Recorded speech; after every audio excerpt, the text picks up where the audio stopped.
Derek with Eliminex. We're here in Saraville, New Jersey, doing a squirrel inspection, just a quick squirrel inspection. Down below, they're making a little hole in the ceiling. I already see where the hole is on the outside, but I just wanted to come take a look up here to see if there's a significant amount of activity up here, which I do not see. See a little bit of disturbed insulation at the end. This kind of attic you would have to actually crawl in. So we'd have to get some wood.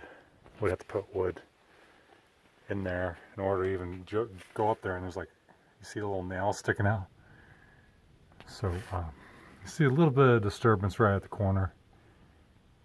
And all they did was just take some insulation. The critter is somewhat below, underneath the insulation. He's made a cocoon. And you see some other past activity.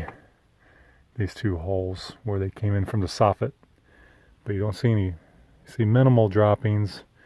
They weren't really looking for anything. Not much for debris. There's nothing running around. Oh, I go in the somatics. Oh boy, you can see all the. You would see the. You would see a whole all these pathways. You know, where it'd be all trampled down with urine. There would be such odor in the attic.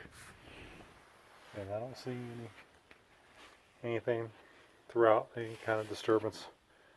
So it seems like an isolated incident. I'm going to put this panel back.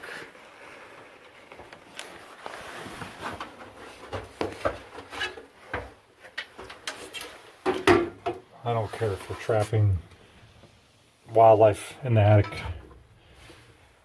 So when you trap something in the attic, you're gonna have to bring it through the house. You're gonna have to bring it through the house. And you'll have all this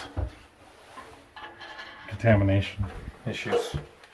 You see right in that that area. Looks like it's been patched before. Looks like that's been patched. See, when the light hits it a certain way. That was patched before. Look at that.